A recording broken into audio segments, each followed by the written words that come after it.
Class 10th chapter number 9th प्रश्न संख्या 5 को देखेंगे हम लोग। एक्सरसाइज 9.1 की प्रश्न संख्या 5।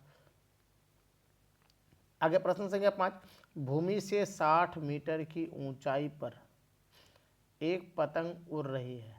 कितनी मीटर ऊंचाई पर? 60 मीटर की ऊंचाई पर पतंग उड़ रहा है। मतलब आपका ऊंचाई जो है कितना दिया हुआ है? 60।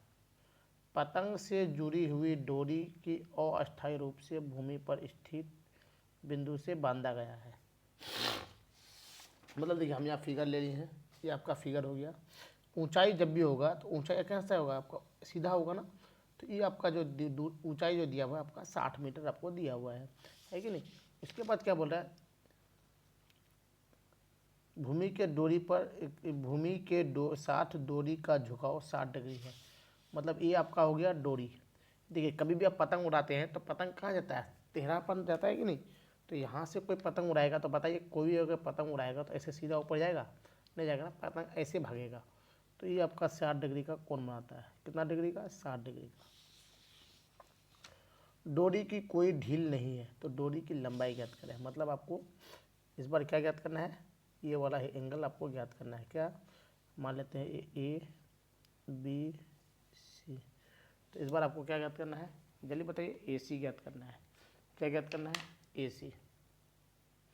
इस बार में हमको जो ज्ञात करना है तो यहाँ लिखेंगे ज्ञात करना है।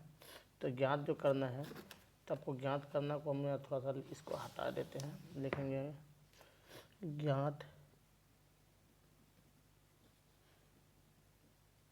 करना है।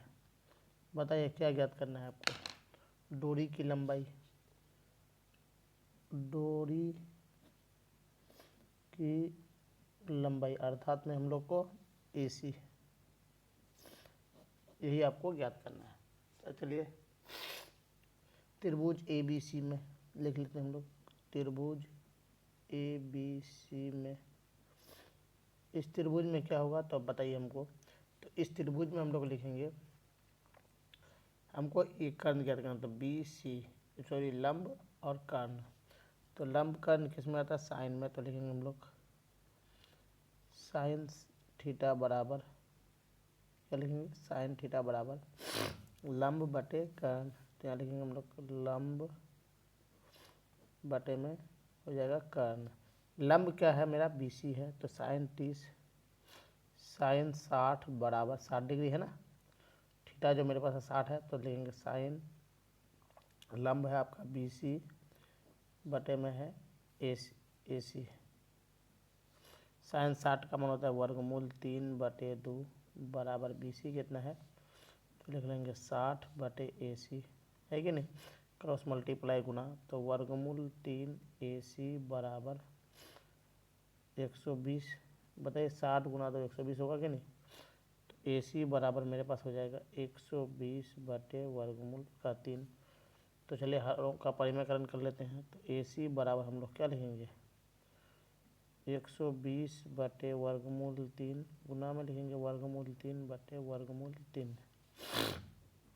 तो AC बराबर हम लोग लिखेंगे 120 वर्गमूल 3 बटे 3, कटेगा 40। तो AC मेरा कितना हो जाएगा?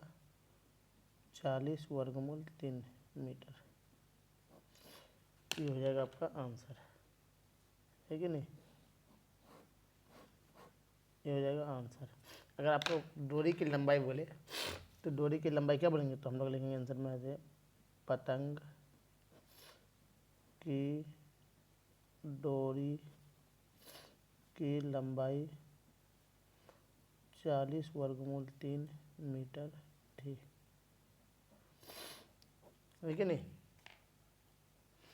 Thanks for watching.